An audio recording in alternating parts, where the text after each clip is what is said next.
Hamlet, Act 1, Scene 2. King Claudius addresses his subjects of Denmark. Though yet of Hamlet, our dear brother's death, the memory be green, and that it us befitted, to bear our hearts in grief, and our whole kingdom to be contracted in one brow of woe, yet so far hath discretion fought with nature, that we with wisest sorrow think on him, together with remembrance of ourselves, therefore our sometime sister, now our queen, the imperial jointress of this warlike state, have we, as twere with a defeated joy, with one auspicious and one dropping eye, with mirth in funeral and with dirge in marriage, in equal scale weighing delight and dole, taken to wife, nor have we been herein barred your better wisdoms, which have freely gone with this affair along. For all our thanks now follows that you know, young Fortinbras, holding a weak supposal of our worth, or thinking, by our late dear brother's death, our state to be distraught and out of frame, calling with the dream of his advantage, he hath not failed to pester us with message, importing the surrender of those lands, lost by his father with all bonds of law. To our most valiant brother, so much for him. Now for ourself and for this time of meeting, thus much the business is we have here writ to Norway, uncle of young Fortinbras, who, impotent and bedrid, scarcely hears of his nephew's purpose to suppress his further gait herein, and that the levies, lists, and full proportions are all made out of his subject. And we here dispatch you, good Cornelius, and you, Voltiman, for bearing of this greeting to old Norway, giving to you no further personal power to business with the king more than the scope of these delated articles will allow. Farewell, and let your haste commend your duty.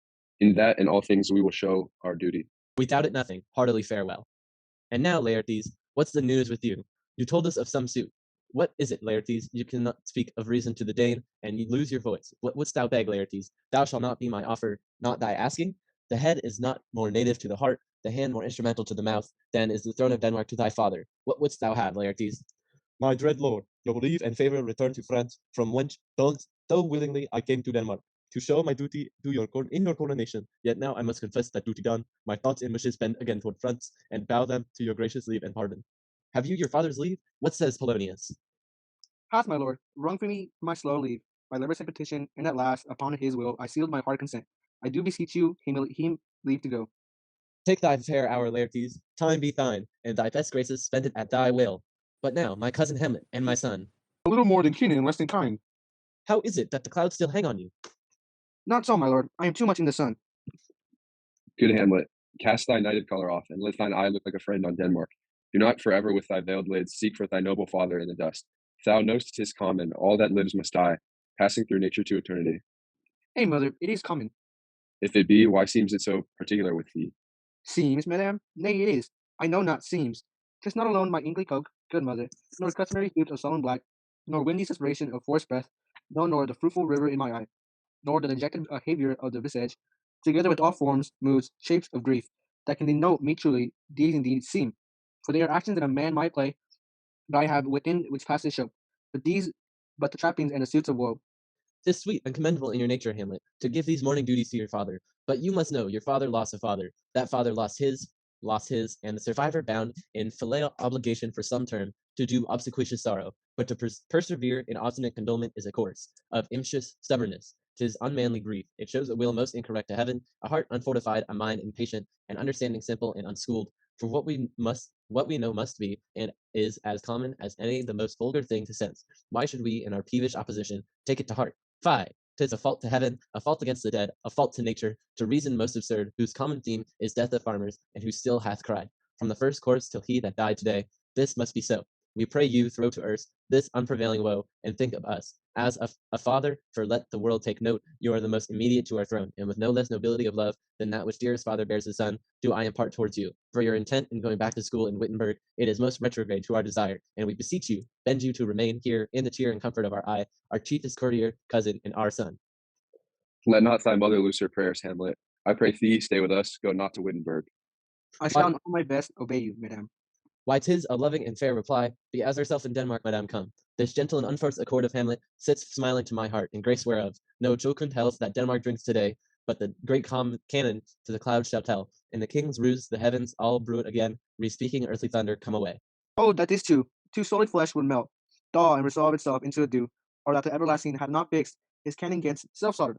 Oh God, God, how weary, stale, flat, and unprofitable seem to me all the uses of this world. Fie on that fie, 'tis an unweeded guarded, that grows to seed, things rank and gross in nature. Possess it merely, that it should come to this. But 2 months dead, nay, not so much, not 2. So excellently clean that was to this, Hyperion to a satyr, so loving to my mother, that he might not beam the wings of heaven, visit her face too roughly, heaven and earth. Must I remember? Why, she would hang on him, as if the increase of appetite had grown by what it fed on. And yet, within a month, let me not think on thy frailty, thy name is woman. A little month, or ere those shoes were old, with which he followed my poor father's body. Like Niobe, all tears, why she, even she, O God, if beast that wants discourse of reason, would have a mourned longer, married with my uncle, my father's brother, but no more like my father. Then I to Hercules, within a month, ere yet the salt of most unrighteous tears had left the flushing of her gallant eyes, she married, oh, most wicked speed, to post with such dexterity to incestuous sheets. It is not, nor it cannot be good, but break my heart, for I must hold my tongue. Hail to your lordship. I am glad to see you well. Horatio, do I forget myself? The same, my lord, and your poor servant ever. Sir, my good friend, I'll change the name with you. And what make you from Wittenberg, Horatio, Marcellus? My good lord, I am very glad to see you. Good evening, sir. But what, in faith, make you come from Wittenberg? A truant disposition, good my lord. I would not hear your enemy say so, nor shall you do my ear that violence, to make a truster of her own report against yourself. I know you are no truant, but what is your affair in Elsinore? Will teach you to drink deep ere you depart. My lord, I came to see your father's funeral. I prithee, do not mock me, my fellow student. I think it was to see my mother's wedding. Indeed, my lord, it followed hard upon. Thrift, Horatio. The funeral baked meats, the caliph furnished forth the marriage tables. Would I had met my dearest foe in heaven, or ever had seen that day. Horatio, my father, methinks I see my father. Where, my lord? In my mind's eye, Horatio. I saw him once. He was a goodly king. He was a man, taken for all in all. I shall not look upon his like again. My lord, I think I saw him yesternight. Saw who? My lord, the king, your father. The king, my father? Season your admiration for a while with an attent ear till I may deliver, upon the witness of these gentlemen, this marvel to you. For God's love, let me hear. 2 nights together had these gentlemen, Marcellus and Bernardo, on their watch, in the dead waste in the middle of the night, been thus encountered. A figure like your father, armed at all points except exactly cap a pea, appears before them, and with sullen march, go slow and stately by them, thrice he walked, by their oppressed and fierce surprised eyes, within his truncheon's length, whilst they had distilled almost to jelly with the act of fear. Stand dumb and speak not to him, this to me. In dreadful secrecy in part they did, and I with them the third night kept watch, where, as they had delivered both in time, form of the thing, each word made true and good. The apparition comes. I knew you, father. These hands are not more like. But where was this? my lord, upon the platform where we watched. Did you not speak to it? Yes, my lord, I did, but answer made it none. Yet once methought I lifted up its head and did address itself to motion, like as it would speak. But even then the morning clock grew loud, and at the sound it shrunk in haste away and vanished from our sight. 'Tis very strange. As I do live, my honored lord, 'tis true, and we did think it writ down in our duty to let you know of it. Indeed, sirs, but this troubles me. Hold you the watch tonight? We do, my lord. Armed, you say? Armed, my lord. From top to toe? My lord, from head to foot. Then saw you not his face? Oh, yes, my lord, he wore his beaver up. What, looked he frowningly? A countenance more in sorrow than in anger. Pale or red? Nay, very pale. And fixed his eyes upon you? Most constantly. I had been there. It would have much amazed you. Very like, stated long?